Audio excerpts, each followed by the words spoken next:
Bom, nós vamos conversar sobre orçamento de produção, que é uma parte extremamente importante. A partir do momento que eu fiz o meu orçamento de venda, eu preciso saber, né, o que eu vou ter que produzir ao longo do exercício. Então, é uma estimativa da quantidade de mercadoria que devem ser produzidas para atender o volume de venda previsto. É a etapa inicial na elaboração de orçamentos para as operações de fabricação. Então, eu tenho o orçamento de vendas, mais variação de estoque de produtos acabados, orçamento de produção, que vai servir de base para orçamento de matéria-prima, orçamento de mão de obra direta, né, e orçamento, né, dos insumos indiretos de fabricação, custos indiretos de fabricação. O desenvolvimento do orçamento de produção,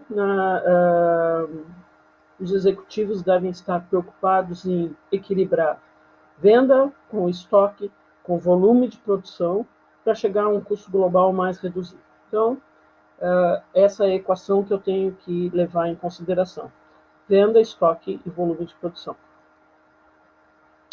As decisões necessárias para o desenvolvimento do orçamento de produção são as seguintes: determinação das necessidades totais em termos de volume a ser produzido, né? Determinação das políticas de estoque relativamente aos produtos acabados e determinação da capacidade de produção a instalar, né, envolvendo limites admissíveis para desvios de produção.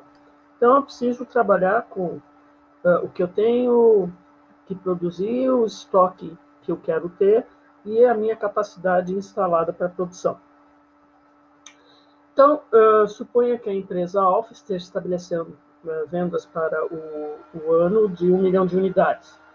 E os executivos dessa empresa querem um estoque final de 200 mil unidades. E a empresa possui um estoque inicial de 240 mil unidades. Então, qual é a produção esperada? O que ela deverá estar produzindo? Vai ser as vendas previstas, mais o estoque final que ela quer, de 200 mil unidades. Então, ela precisa de 1 milhão e 200 mil unidades de produção. Como ela já tem um estoque inicial de 240, ela vai produzir ao longo do exercício 960 mil unidades, né? Essa é a ideia. Bom, então a programação de produção e a política de estoque estão intimamente relacionados, né? Então, eu tenho aí uma empresa que vende 150 mil unidades ao longo do ano, e essas vendas estão distribuídas conforme esse quadro abaixo, né? Então, janeiro, 12.500, fevereiro, 12.500, e assim sucessivamente até dezembro, 15 mil unidades. Então, o que eu posso fazer? Eu posso fazer a produção em função da demanda. Então, em janeiro, vou produzir 12.500, aí quando chegar em novembro, que eu tenho uma venda maior, vou produzir 25 mil unidades, e depois em dezembro, 15 mil unidades. Então, eu posso fazer a minha produção em função das vendas, né, das expectativas de venda. Bom,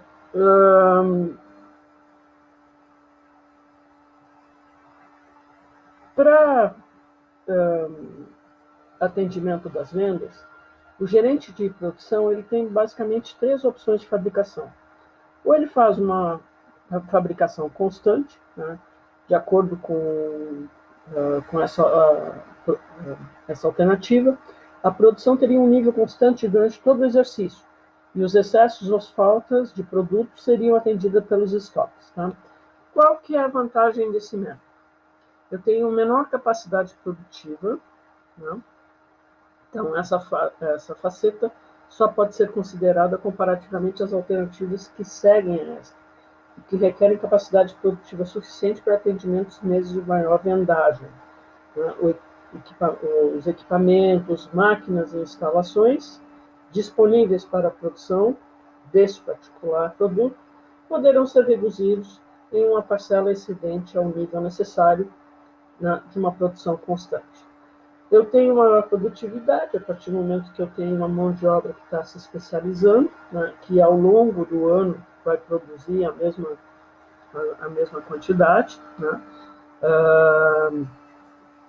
Isso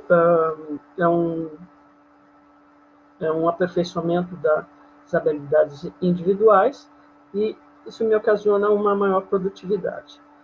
E eu tenho redução de custos de mão de obra, porque os meus funcionários, ao longo do ano, vão estar sempre produzindo. E eu não tenho picos de produção, onde eu tenho que contratar mão de obra para fazer face a incremento de produção.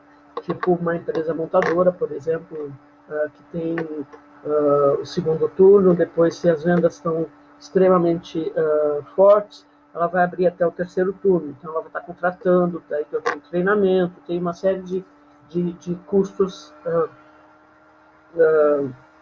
adicionais, né? E ainda comparativamente a outros métodos, este daqui, a produção constante, possibilitará uma redução do estoque necessário de matérias-primas. Por quê? Porque eu já sei exatamente quanto que eu vou produzir ao longo do exercício. Então, a produção, independente do volume de vendas, ela vai se manter constante ao longo do ano. Tá?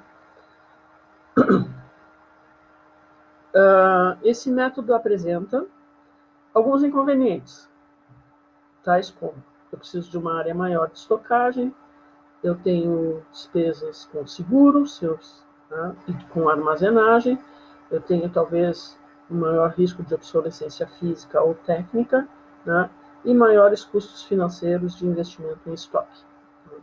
Então, eu preciso ponderar tudo isso, né, na medida que a gente vai trabalhando com esse método.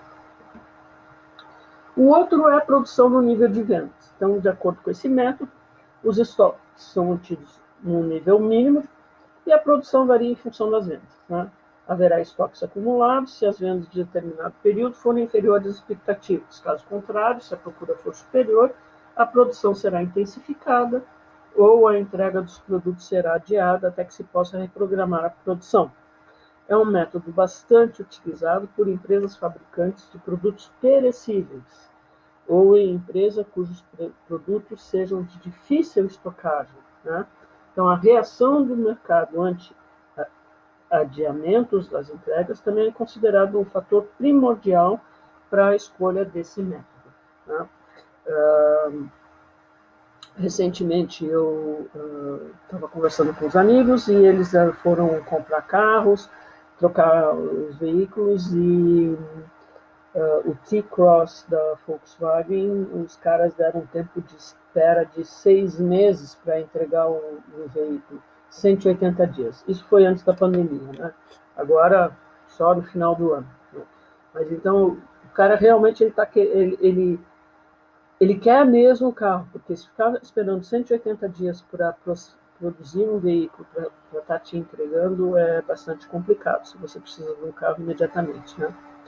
Então, seria mais ou menos essa curva, onde eu estou produzindo aquilo em função da minha demanda. Esse método traz como positivo a minimização dos investimentos em estoque, bem como das despesas operacionais com a manutenção dos estoques. Né? Sua adoção, entretanto, implica em inconvenientes, requer maior capacidade produtiva, que deve ficar ociosa durante considerável parcela do ano. E o nível de emprego de mão de obra apresenta fortes oscilações durante o ano, né? O que implica maiores despesas com admissão e demissão e treinamento de colaboradores, e o que acaba influenciando uma menor produtividade da mão de obra. Eu posso também estar produzindo por ciclos, né? Este método de fabricação contínua de quantidade total anual de determinado produto durante um certo período de tempo. Principalmente eu trabalho com esse tipo de metodologia quando eu tenho máquinas injetoras de plástico, né? Então, eu vou fazer, por exemplo, porta de veículo. Aí eu tenho lá o maquinário, o molde mestre que vai estar fazendo. Aí eu tenho que trocar para fazer, por exemplo, painel do carro. Aí vou trocar o molde. Então, o que acontece? Esses tempos de parada, de troca de molde, de troca de adaptação de, de material para poder fabricar, acaba levando a empresa a ser mais eficiente se ela produzir, por exemplo, 10 mil portas direita, 10 mil portas esquerda e por aí afora. Então, essa é uma das vantagens. Antes de mudar para a produção de painéis e outros equipamentos de plástico do veículo. Tá? Também na indústria de vidros é bastante utilizado essa metodologia. Né? Por quê? Porque a pigmentação dos vidros, né, é diferente. Né? Então, eu vou produzir durante um determinado período o vidro que eu quero e esse estoque vai abastecer toda a minha demanda ao longo do ano. Né? Então, eu adapto, né, os meus equipamentos para a produção seletiva. Porta, de vidro, de painel e assim sucessivamente. Né? A vantagem deste método decorre da minimização dos custos de substituição de equipamento e do tempo perdido com o planejamento das máquinas para a fabricação de outros produtos. A desvantagem vem da formação de estoque. Né? Eu tenho que ter uma área de estocagem, tem custos de manutenção de estoque, risco de obsolescência e o custo do capital investido em estoque. Né? Então, isso também é uma coisa que pode complicar. Os estoques estão intimamente ligados à produção e à venda de mercadorias e são extremamente importantes, né, para a perfeita coordenação entre essas funções. Permite desvincular o programa de produção do programa de vendas, o que possibilita não só uma maior flexibilização da produção, como também a fabricação de quantidades mais econômicas. Tá?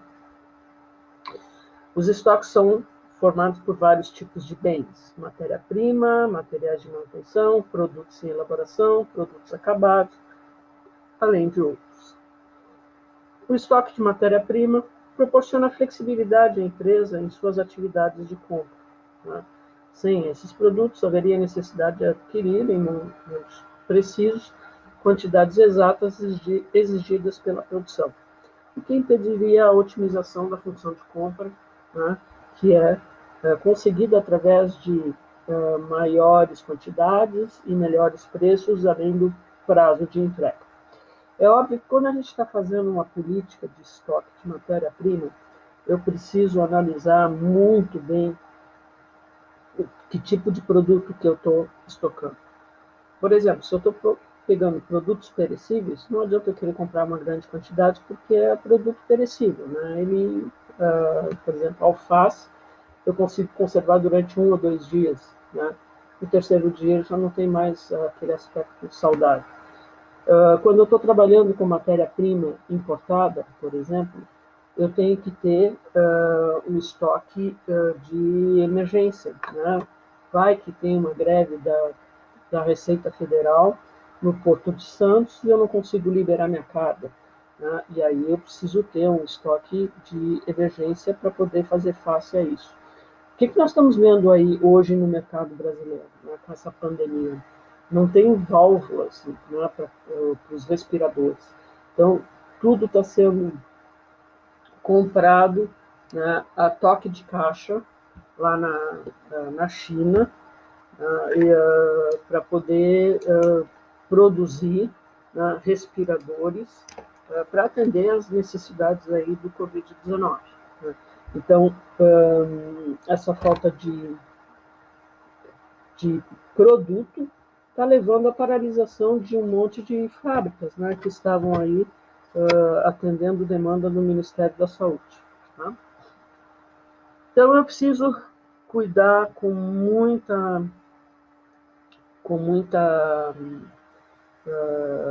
relevância, né, tudo que eu vou comprar, produzir, né, e vender, e a quantidade dos produtos que eu preciso ter em estoque para poder justamente atender os meus clientes. Né? A área de suprimentos, né, que é a área que vai estar interessada em adquirir os produtos, a matéria-prima, né? Então ela quer grandes volumes de compra, prazos longos para a entrega das mercadorias, que isso aí é o que para ela beneficia. Ela se beneficia com maiores estoques de matéria-prima, obtendo maior flexibilidade na fabricação. Por outro lado, prazos longos de entrega, que são de interesse da área de suprimentos, não são para a produção, visto que isso reduzirá a certeza da programação e restringirá a sua flexibilidade. A área de vendas interessa maiores estoques, porque assim ela consegue uma redução no prazo de entrega aos clientes. Né? E a área financeira, em contrapartida, objetiva uma minimização dos investimentos em estoque. Então, quanto menor o nível de estoque, melhor é para a empresa. Né? O que a gente percebe aí, tenho acompanhado um pouco a Via Varejo, e o que a gente percebe é o seguinte: quando foi decretada a pandemia, que as medidas de isolamento social foram implementadas, ela simplesmente teve todas as suas lojas físicas encerradas, né, fechadas, e ela falou para os seus fornecedores que ela estaria aceitando todas as encomendas que ela tinha feito, porque ela não estava parando com as vendas. Ela simplesmente mudou o perfil das suas vendas. Em vez de vender físico, ela em loja física, ela está vendendo pela internet, aumentou bastante o volume de vendas pela internet, além do que os vendedores, né, dos 20 mil vendedores que ela tem, ela está com 6 ou 7 mil vendedores atuando de suas casas por WhatsApp, atendendo os clientes. Quando eu entro lá no site da Via Varejo dizendo assim, eu tenho uma dúvida, eu sou direcionada automaticamente para um desses vendedores de WhatsApp, que vão lá e vão me ajudar a concluir as minhas vendas. Então, ela foi bastante feliz em ter estoque suficiente para atender a demanda dos seus clientes, né, nesse tempo de Covid-19. Tá? Então, a definição da política de estoques, né, além dos fatores já considerados, eu tenho que levar em consideração as características das vendas, de produção dos bens. Né? Então, o prazo de obsolescência física ou técnica é um fator importante. Então, hoje a gente percebe celular. Celular tem vida útil aí de, se for nos Estados Unidos, 4 meses. A cada 4 meses, 5 meses é lançado um novo produto. E aí tem muita gente que troca. Né? Então, eu não vou estar comprando na minha loja, tem um estoque muito grande de celulares, porque assim, em questão de 2, 3 meses, eu já tenho um produto novo e esse que eu tenho lá na minha loja vai ficar totalmente defasado. Então, a questão de todos esses equipamentos aí de informática, né, eu não posso ter um estoque muito longo, muito grande desses produtos. A outra coisa é a frequência dos pedidos, né? Qual é a frequência de pedidos de determinado produto? Então, não só a frequência, como o tamanho desses pedidos. Né? Se eu faço 50 pedidos pequenos ao longo do mês, ou eu faço 4 grandes pedidos ao longo do mês, uma vez por semana eu faço um pedido. Né? Então, tudo isso eu preciso levar em consideração para saber o tamanho danado que eu de estoque de produtos acabados que eu preciso ter na minha fábrica. Tá? O que a gente percebe hoje, né, em relação, principalmente ao supermercado, está tudo automatizado. Né? Eu tenho lá uma prateleira que tem bolachas Adria. A partir do momento tem lá 20 pacotinhos. Tirou um pacote lá, passou no caixa, já deu baixa no estoque. E aí eu tenho que ter um estoque suficiente para atender a todos os meus consumidores durante o período de 7 dias, praticamente, que é a janela que eu tenho para fazer a reposição. Então, na quarta-feira é o dia onde eu posso chegar lá no supermercado, fazer o abastecimento dos meus produtos e fazer a gestão dos produtos que tem lá, a quantidade. Tá? Então, o que a gente viu, o que a gente percebe agora nos últimos anos, é que os supermercados delegaram para a indústria a gestão do estoque. O supermercado não está mais cuidando de estoque, de reposição, né, de produtos. Quem está fazendo isso é a indústria. Então, se a indústria não tiver lá um expositor, né, que vai estar repondo o produto, readequando o espaço, tudo mais, ela não vai vender. Então, o supermercado delegou justamente essa administração de estoque para a própria indústria. Então, por isso que a gente sempre está vendo dentro do supermercado a parte de leite, a parte de bolachas, a parte de iogurte, né? Tudo isso é a própria indústria que está lá, vai olhar o prazo dos produtos, ver se está vencendo ou não está vencendo, retirando, readequando, né, as quantidades necessárias para atender a demanda. As reações do mercado com relação a atraso de entrega, então, assim, o que vai acontecer? Eu tenho uns amigos agora no final do ano que estavam encomendando carro e foram comprar esse T-Cross, né, da Volkswagen, esse carro novo deles. E a Volkswagen estava dando um prazo de 60 dias para entrega. Só que a demanda foi tão grande, que ela simplesmente falou assim, eu não tenho mais condições de entregar em 60 dias. Vou demorar 180 dias. Isso tudo foi antes da pandemia, é óbvio, né? Então, 180 dias para entregar um carro. E aí, qual é o desejo do consumidor? Será que ele consegue ficar 6 meses esperando o carro? E agora muito mais, vai demorar. O carro que era para sair 6 meses só vai chegar no final do ano, porque as fábricas todas estão fechadas e ainda não começaram os seus processos produtivos. Então isso vai demorar provavelmente mais 6 meses. Ou eu tenho urgência e vou numa outra revenda qualquer de um outro modelo de veículo, eu vou comprar um outro modelo de veículo porque eu preciso de um carro já. Né? Não posso esperar 6 meses para fabricarem um veículo para mim. Tá? Então, isso é uma outra coisa que também preciso levar em consideração. Depois, a questão do sistema de distribuição. Né?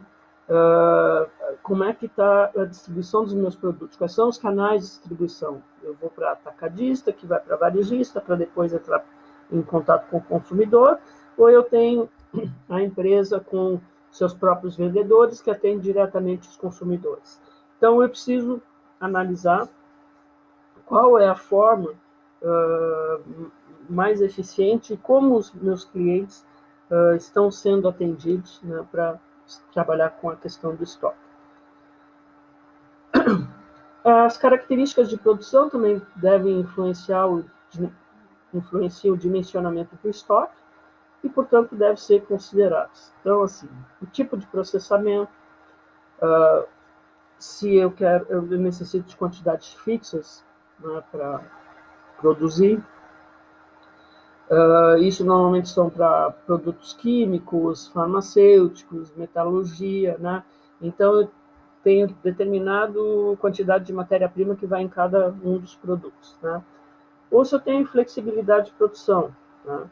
Quanto maior a flexibilidade de produção, então menores vão ser as necessidades de estoque em termos relativos, né? Então, isso é uma coisa que pode ser interessante para mim.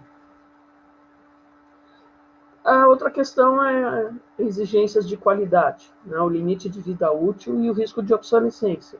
Então, o planejamento dos níveis de estoque naturalmente requer em consideração as características dos produtos que vão ser estocados.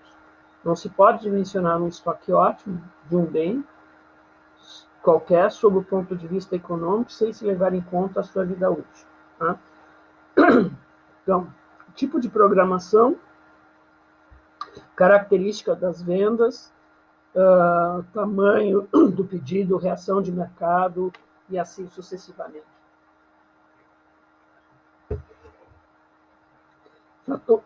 Tudo isso são fatores que devem ser considerados quando eu tenho para trabalhar na minha política de estocagem. Tá? E quando a gente fala de política de estocagem, a gente tem o lote econômico de estocagem. A gente vai passar bem por cima, porque vocês têm uma disciplina de gestão de estoque, gestão de matéria-prima, vocês têm uma disciplina nesse sentido, se eu não me engano. Tá? Então, o lote econômico é um conceito indispensável quando se trata de política de investimento em estoque. Ele leva em consideração a compra da matéria-prima, a estocagem de produtos acabados e dos produtos em elaboração. Através do lote econômico, né, eu sei a quantidade de unidades que eu devo estar encomendando, né, e que serão estocadas em função do meu consumo, né, e dos custos de compra e fabricação, bem como os custos de armazenagem. Apesar da dificuldade de mensuração dos custos, o conceito de lote econômico oferece, mesmo através de aproximações grosseiras desses custos, uma compreensão mais objetiva e racional das decisões de investimento em estoques. Né? E a fórmula do lote econômico é a raiz quadrada de 2AT dividido por I, onde LE é o lote econômico, de compra ou de fabricação, o A é o custo de obtenção do material, isso é, custo de transporte de um pedido, por exemplo. O T é o consumo anual de unidades que eu preciso, né? E o I é a taxa anual de manutenção de uma unidade estocada. Então, eu levo em consideração aquisição do material, consumo anual, em termos de unidade, e o custo de manutenção de uma unidade estocada. E, em cima disso, eu vou estar calculando qual é o melhor nível de estoque, o ponto de fabricação, onde eu vou minimizar os meus custos relacionados ao estoque. Então, isso era a parte de estoque, que eu acho que a gente queria estar apresentando para vocês. E a gente vai passar por uma outra unidade ainda de produção, mas trabalhando mais com a mão de obra, matéria-prima e etc.